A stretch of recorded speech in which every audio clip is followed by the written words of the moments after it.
जय भीम साथियों।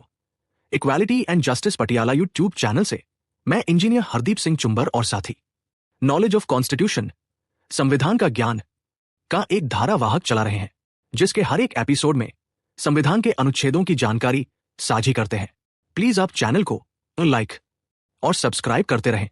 आज हम इस अध्याय के अंतर्गत आज के एपिसोड में विधानसभा के अध्यक्ष और उपाध्यक्ष 106वीं वीडियो बनाकर इसके 178 वे अनुच्छेद की जानकारी साझा करेंगे। जय भीम साथियों, आज की वीडियो के बारे में आपको चुंबर साहब ने बता ही दिया है कि आज हम विधानसभा के अध्यक्ष और उपाध्यक्ष पर बात करेंगे। बता दें कि यह स्रोत एक राज्य की विधानसभा के लिए अध्यक्ष और उपाध्यक्ष के चयन की प्रक्रिया की रूपरेखा प्रस्तुत करता है। इसमें बताया गया है कि प्रत्येक विधानसभा को यथाशीघ्र अपने सदस्यों में से 2 व्यक्तियों को क्रमशः अध्यक्ष और उपाध्यक्ष के रूप में चुनना होगा। यह भी स्पष्ट किया गया है कि यदि अध्यक्ष या उपाध्यक्ष का पद खाली होता है तो सभा को तुरंत किसी अन्य सदस्य को उस पद के लिए चुनना होगा। संक्षेप में यह पाठ विधानसभा के नेतृत्व पदों को भरने के लिए आवश्यक संवैधानिक प्रावधानों पर केंद्रित है। चलो आओ पहले सुनते हैं संविधान के इस अनुच्छेद में क्या लिखा है। पहले हम यह सुनेंगे, इसके बाद में इस पर विशेष चर्चा सुनेंगे। साथियों, संविधान का ये है अनुच्छेद 178। विधानसभा का स्पीकर और डिप्टी स्पीकर किसी राज्य की हर विधानसभा जितनी जल्दी हो सके अपने 2 सदस्यों को अपना स्पीकर और डिप्टी स्पीकर चुनेगी, और जब भी स्पीकर या डिप्टी स्पीकर का पद खाली होता है विधानसभा किसी दूसरे सदस्य को, जैसा भी मामला हो, स्पीकर या डिप्टी स्पीकर चुनेगी। नमस्कार। आज हम भारतीय संविधान की सिर्फ एक वाक्य को समझने की कोशिश करेंगे। एक ऐसा वाक्य जो हर राज्य की विधानसभा की बुनियाद तय करता है। यह सुनने में तो बहुत सीधा साधा लगता है, लेकिन यह हमें शासन के बारे में एक बहुत गहरी बात बताता है। चलिए इसे परत दर परत खोलते हैं। तो सोचिए, चुनाव हो चुके हैं, नई नई विधानसभा बनी है, सदस्य पहली बार सदन में आए हैं। अब उनका सबसे पहला मतलब एकदम पहला काम क्या होगा? कोई कानून बनाना, किसी मुद्दे पर बहस करना? यह सवाल बहुत जरूरी है और इसका जवाब हमें मिलता है सीधे अनुच्छेद 178 में। और ये रहा जवाब, सीधा संविधान से। है तो बस एक वाक्य, लेकिन हमारे आज के पूरे विश्लेषण का आधार यही है। चलिए अब इसे तोड़कर समझते हैं कि इसका असली मतलब क्या है और इसमें क्या क्या छिपा है। ठीक है, तो सबसे पहले इस अनुच्छेद के मूल आदेश को पकड़ते हैं।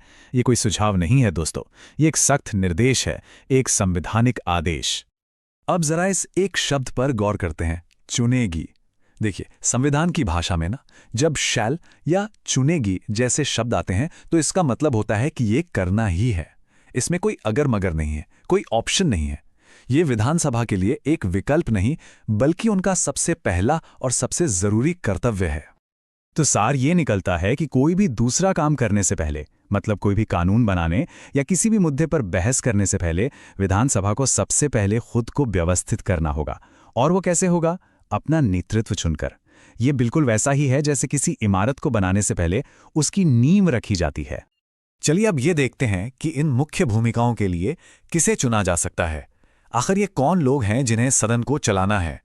संविधान यहाँ 2 बहुत ही महत्वपूर्ण पदों की बात करता है, अध्यक्ष यानी स्पीकर और उपाध्यक्ष यानी डेप्टी स्पीकर।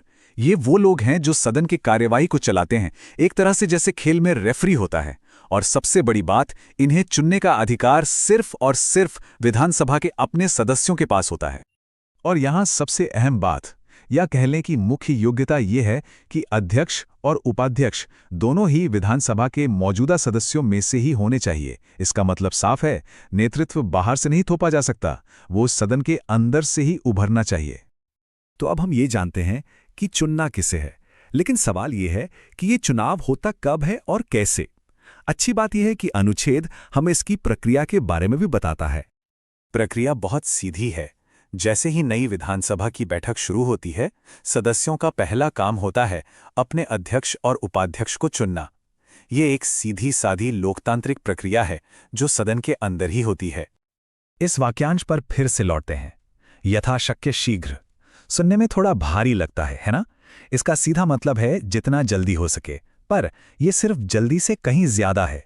यह शब्द दिखाता है कि इस काम को कितनी ज्यादा प्राथमिकता दी गई है, कितनी अर्जेंसी है। संविधान साफ साफ कह रहा है कि भाई लीडरशिप चुनने में जरा भी देरी नहीं चलेगी। ये काम सबसे पहले मतलब सबसे पहले होना चाहिए। लेकिन सोचिए, क्या होगा अगर अध्यक्ष या उपाध्यक्ष का पद कार्यकाल के बीच में ही खाली हो जाए? क्या सदन का काम ठप पड़ जाएगा? जी नहीं, बिल्कुल नहीं। अनुच्छेद 178 इस बात का भी पूरा ध्यान रखता है कि नेतृत्व में कभी कोई खालीपन ना आए। ये देखिए, ये इस अनुच्छेद का दूसरा लेकिन उतना ही महत्वपूर्ण हिस्सा है। ये नियम सिर्फ पहली बार के लिए नहीं है, ये एक स्थायी व्यवस्था है। मतलब जब भी पद खाली होगा, चाहे इस्तीफे से, मृत्यु से या किसी भी और वजह से, यही प्रक्रिया दोबारा शुरू हो जाएगी। और प्रक्रिया बिल्कुल वही रहेगी। विधानसभा को फिर से अपने ही सदस्यों में से किसी एक को उस खाली पद के लिए चुनना होगा। ये चीज सदन की स्थिरता और निरंतरता को बनाए रखती है, ताकि काम कभी न रुके। तो कुल मिलाकर देखें तो अनुच्छेद 178 सिर्फ एक नियम नहीं है, ये एक पूरी प्रणाली का डिजाइन है। एक ऐसी आत्मनिर्भर प्रणाली जो ये सुनिश्चित करती है कि राज्य की विधानसभा के पास हमेशा अपना नेतृत्व हो, जो अंदर से ही चुना गया हो और बिना किसी रुकावट के चलता रहे। और ये पूरी चर्चा हमें एक बड़े सवाल पर लाकर छोड़ती है। सोचिए, जब किसी लोकतांत्रिक संस्था का पहला और सबसे जरूरी काम खुद के लिए नेतृत्व चुनना होता है, तो ये उस शासन प्रणाली के मूल चरित्र के बारे में क्या बताता है? ये हमें स्वायत्तता, व्यवस्था और लोकतंत्र के गहरे सिद्धांतों पर सोचने के लिए मजबूर करता है।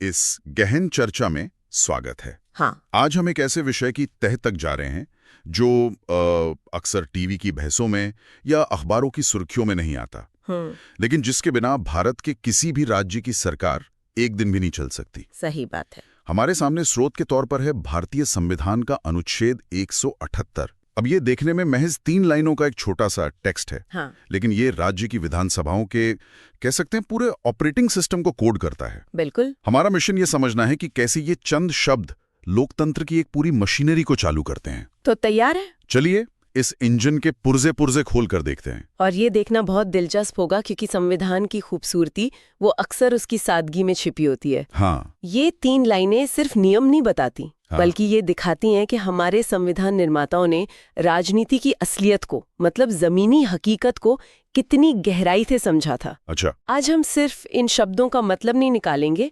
बल्कि इनके पीछे छिपी सोच, इनके दूरगामी असर और उन सवालों को भी कुरीदेंगे जो ये अनुच्छेद अपने पीछे छोड़ जाता है। बिल्कुल। तो अनुच्छेद 178 की शुरुआत होती है इन शब्दों से: प्रत्येक राज्य की विधानसभा यथाशक्य शीघ्र अपने 2 सदस्यों को अपना अध्यक्ष और उपाध्यक्ष चुनेगी। अब यहाँ पहला शब्द जो ध्यान खींचता है वो है चुनेगी, यानी शैल चूज।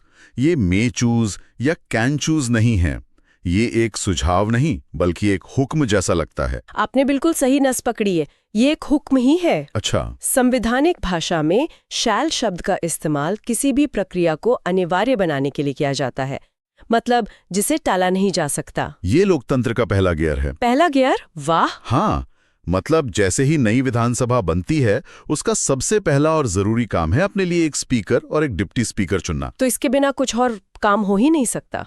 बिल्कुल नहीं। इसके बिना सदन की कोई भी कार्यवाही, चाहे वो बजट पास करना हो, कानून बनाना हो या सरकार के खिलाफ अविश्वास प्रस्ताव लाना हो, कुछ भी कानूनी तौर पर वैध नहीं माना जाएगा। ओह, ये एक तरह से सदन को उसका दिमाग और उसकी आवाज देने की प्रक्रिया है। ठीक है, तो ये तो तय हो गया कि चुनाव होना ही होना है, लेकिन यहीं पर एक बहुत दिलचस्प मोड़ा था। इसमें लिखा है यथाशक्ति शीघ्र। हाँ, as soon as may be। अब ये थोड़ा अजीब है। अगर ये इतना ही जरूरी काम है तो कोई साफ समय सीमा क्यों नहीं दी गई? जैसे चुनाव के 15 दिन के अंदर या पहले सत्र के पहले हफ्ते में, ये जितनी जल्दी हो सके वाली भाषा थोड़ी ढीली नहीं लगती? ये ढीली लगती है और ये सवाल बहुत जायज है, लेकिन असल में ये संविधान की सबसे बड़ी ताकतों में से एक है। वो क्या है? कठोरता और लचीलेपन का संतुलन। अच्छा, सोचिए, एक राज्य में चुनाव हुए हैं और किसी भी पार्टी को बहुमत नहीं मिला है, एक त्रिशंकु विधानसभा है। हाँ, आजकल तो ये काफी होता है। बिल्कुल। अब पार्टियां गठबंधन बनाने के लिए बातचीत कर रही हैं। ऐसे में अगर संविधान कहता कि आपको 7 दिन में स्पीकर चुनना ही होगा, तो ये राजनीतिक प्रक्रिया पर एक जबरदस्ती का एक तरह का अप्राकृतिक दबाव बना देता। अच्छा, मतलब ये भाषा राजनीतिक दलों को आपस में मोलभाव करने, एक आम सहमति बनाने के लिए थोड़ा समय और, कह सकते हैं, सांस लेने की जगह देती है। एकदम सही।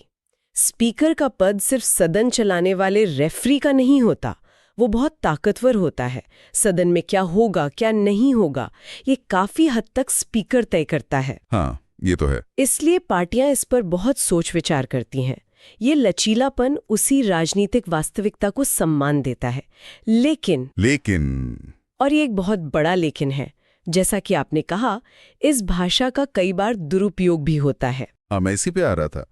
क्या इसका मतलब ये नहीं है कि संविधान निर्माताओं ने जानबूझकर एक लूप होल या एक चोर दरवाजा छोड़ दिया, ये जानते हुए कि इसका राजनीतिक इस्तेमाल हो सकता है?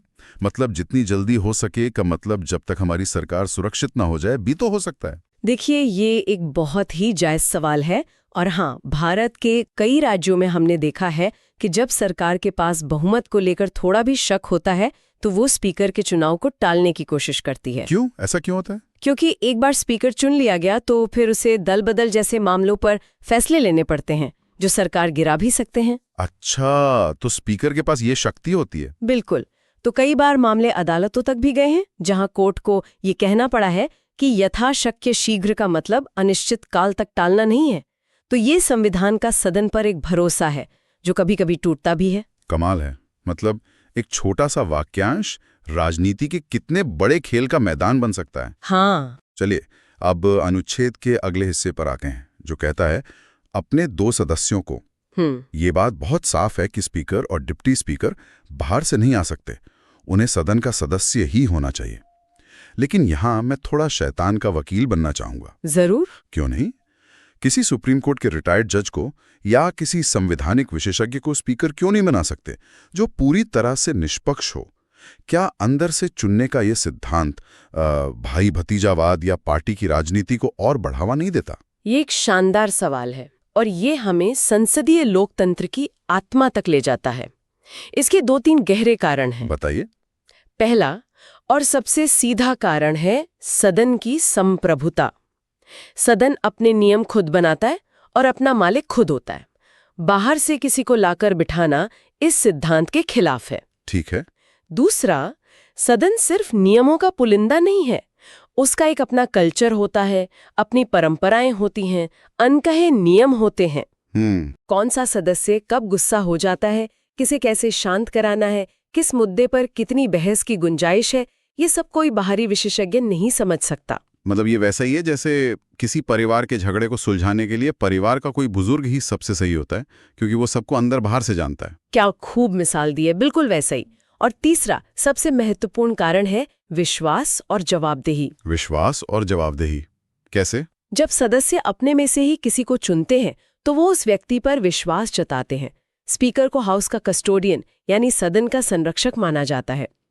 उसकी पहली वफादारी अपनी पार्टी के प्रति नहीं बल्कि पूरे सदन और संविधान के प्रति होती है। अगर वो बाहरी व्यक्ति होगा तो उसकी जवाबदेही किसके प्रति होगी? वो सदन के प्रति जवाबदेह महसूस ही नहीं करेगा। लेकिन क्या दूसरे देशों में भी ऐसे ही होता है या ये सिर्फ भारत का मॉडल है? ये एक अच्छा बिंदु है। हम ज्यादातर ब्रिटिश वेस्टमिनिस्टर मॉडल को फॉलो करते हैं जहां ऐसा ही होता है। अच्छा। वहां तो एक बहुत ही सुंदर परंपरा है कि एक बार कोई हाउस ऑफ कॉमन्स का स्पीकर बन जाता है तो वह अपनी पार्टी से औपचारिक रूप से इस्तीफा दे देता है ताकि वो पूरी तरह निष्पक्ष हो सके। अरे वाह। और जब अगला चुनाव होता है तो दूसरी पार्टियां पारंपरिक तौर पर उसके खिलाफ अपना उम्मीदवार नहीं उतारती। वाह, ये तो बहुत ही सम्मानजनक परंपरा है। काश यहाँ भी ऐसा होता। है ना? इसके ठीक उलट अमेरिका का सिस्टम है। वहाँ कैसा है? वहां हाउस ऑफ रिप्रेजेंटेटिव्स का स्पीकर अपनी पार्टी का एक बहुत ही ताकतवर और सक्रिय नेता होता है। वो ना सिर्फ सदन चलाता है बल्कि अपनी पार्टी का एजेंडा भी आगे बढ़ाता है। ओह, तो बिल्कुल अलग। हाँ, तो आप देख सकते हैं कि अंदर से ही चुनने के नियम के बावजूद अलग अलग लोकतंत्रों ने इसे अपनी अपनी तरह से ढाला है। भारत का मॉडल ब्रिटिश मॉडल के ज्यादा करीब है जहां स्पीकर से निष्पक्षता की उम्मीद की जाती है। समझ गया। तो ये साफ है कि नेतृत्व अंदर से ही आएगा। अब अनुच्छेद में एक और बात है, अध्यक्ष और उपाध्यक्ष। हाँ, दोनों। सिर्फ एक स्पीकर का प्रावधान क्यों नहीं? क्या डिप्टी स्पीकर सिर्फ एक स्टेपनी टायर की तरह है कि अगर मेन टायर पंचर हो जाए तो काम आ सके? स्टेपनी टायर की मिसाल अच्छी है, लेकिन ये उससे कहीं ज्यादा है।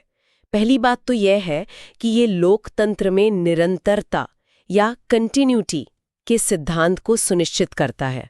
निरंतरता? हाँ, सदन की कार्यवाही एक पल के लिए भी नहीं रुकनी चाहिए। अगर स्पीकर बीमार है, देश से बाहर है या दुर्भाग्य से उनका पद खाली हो जाता है, तो डिप्टी स्पीकर तुरंत उनकी जगह ले लेता है।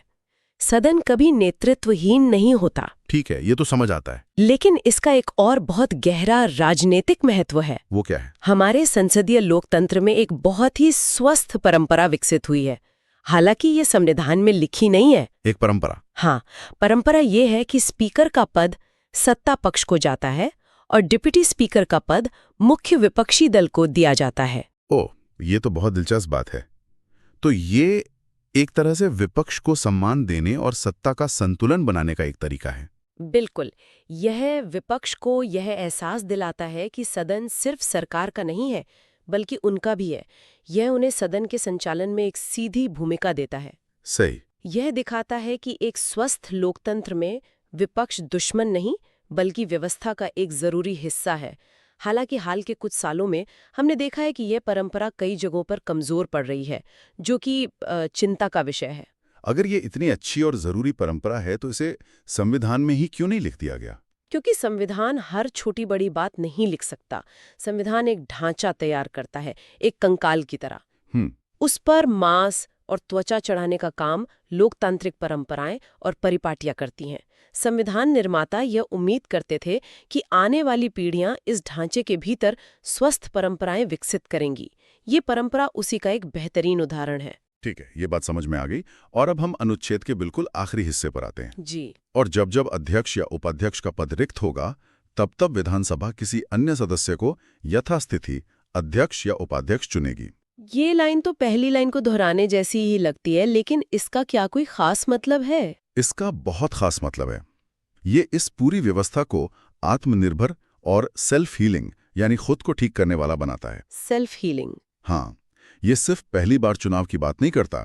ये कहता है कि भविष्य में जब भी पद खाली होगा, चाहे इस्तीफे से, मृत्यु से या पद से हटाए जाने पर, सदन को फिर से वही प्रक्रिया दोहरानी होगी। अच्छा। मतलब सदन को अपना नेतृत्व फिर से बहाल करने के लिए किसी बाहरी मदद या निर्देश का इंतजार नहीं करना पड़ेगा। तो ये एक चक्र है जो हमेशा चलता रहता है। सत्ता का शून्य कभी नहीं बनता। बिल्कुल। और अगर बनता भी है तो उसे भरने का तरीका पहले से ही तय है। ये सदन को बाहरी दुनिया, चाहे वो कार्यपालिका हो या न्यायपालिका, से काफी हद तक आत्मनिर्भर बनाने का एक कवच जैसा है। आपने एकदम सही शब्द इस्तेमाल किया, कवच। ये अनुच्छेद सदन की आंतरिक संप्रभुता का कवच है। ये सुनिश्चित करता है कि किसी भी संकट की स्थिति में सदन अपने पैरों पर खड़ा हो सकता है, अपना नेतृत्व खुद चुन सकता है और अपना काम जारी रख सकता है। सही। ये एक बहुत ही सुंदर और सरल डिजाइन है जो एक बहुत जटिल समस्या का समाधान करता है कि संस्था व्यक्ति से बड़ी कैसे बनी रहे। तो अगर हम आज की इस पूरी चर्चा का सार निकालें, तो बात यह नहीं है कि अनुच्छेद 178 स्पीकर चुनने का एक नियम बताता है। नहीं। बात यह है कि ये छोटा सा अनुच्छेद असल में विधायिका के डीएनए को कोड करता है। हाँ, बिल्कुल। पहला डीएनए है अनिवार्यता। नेतृत्व के बिना सदन अधूरा है, इसलिए चुनाव एक मजबूरी है, मर्जी नहीं। सही। दूसरा डीएनए है आत्मनिर्भरता। नेतृत्व बाहर से नहीं थोपा जाएगा, सदन अपना नेता खुद पैदा करेगा। एकदम सही। और तीसरा डीएनए है निरंतरता। एक के जाने पर दूसरा तैयार रहेगा ताकि लोकतंत्र की गाड़ी कभी रुके नहीं।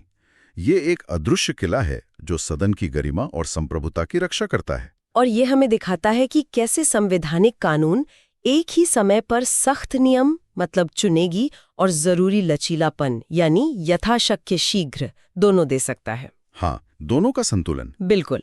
ये कानून बनाने वालों की समझदारी का सबूत है।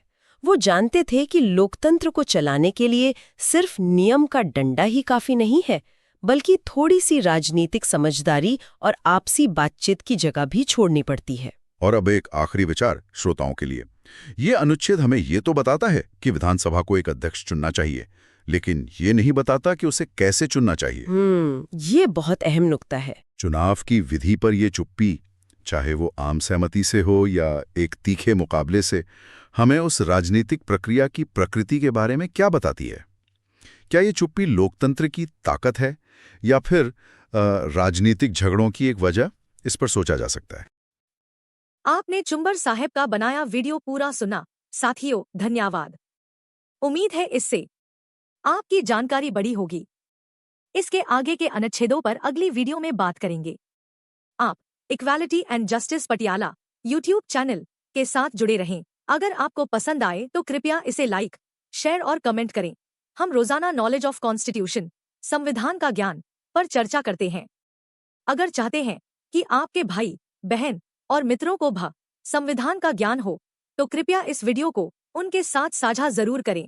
आपके पास वीडियो पहुंचती रहे तो आप चैनल को सब्सक्राइब जरूर करें।